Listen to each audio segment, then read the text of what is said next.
এই শোনো, আমি তোমার চোখ। প্রতিদিন তুমি আমাকে কষ্ট দিচ্ছ। চোখ জ্বালা, ঝাপসা দেখা, পানি পড়া, মাথা ব্যথা, এসব কেন হয় জানো? কারণ তুমি সারাদিন ভুলভাবে আমার ব্যবহার করো। আজ আমি তোমাকে 10টা সিক্রেট বলবো। ও করলে চোখ থাকবে একদম ফ্রেশ। ঘুম থেকে উঠেই মোবাইল ধরো। আলো সরাসরি আমাকে আঘাত করে। ঘন্টার পর ঘন্টা স্ক্রিন দেখো, কিন্তু একবারও বিশ্রাম দাও না। অন্ধকারে মোবাইল চালাও, এতে আমার নার্ভ দুর্বল হয়ে যায়।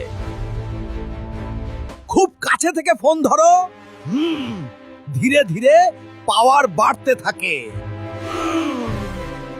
ময়লা হাতে আমাকে চুলকাও, ইনফেকশন শুরু হয়ে যায়।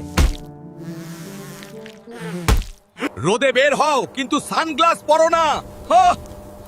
ইউভি রশ্মি আমাকে পোড়ায়।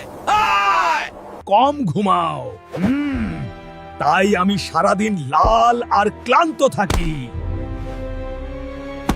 সবুজ শাকসবজি খাও না, পুষ্টি না পেলে আমি দুর্বল হয়ে যাই।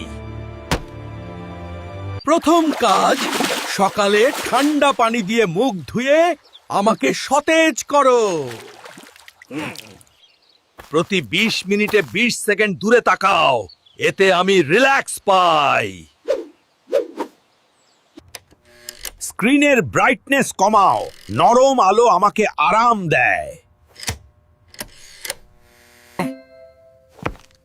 মোবাইল দূরে রেখে দেখো, অন্তত 1 হাত দূরত্ব রাখো। সবুজ শাক, গাজর, ডিম খাও, ভিটামিন এ আমাকে শক্তিশালী করে। প্রতিদিন 7-8 ঘন্টা ঘুমাও। ঘুমই আমার আসল ওষুধ। রোদে গেলে সানগ্লাস পরো, হ্যাঁ, এতে আমি নিরাপদ থাকি। পরিষ্কার হাত ছাড়া আমাকে স্পর্শ করো না। ও, ইনফেকশন দূরে থাকবে। মাঝে মাঝে চোখ বন্ধ করে গভীর শ্বাস নাও, আমি শান্তি পাই। প্রতি বছর একবার চোখ পরীক্ষা করাও। আগে জানলেই বিপদ কম। আমি তোমার চোখ পৃথিবীর সব সৌন্দর্য দেখাই, তাই প্লিজ আমাকে একটু যত্ন দাও।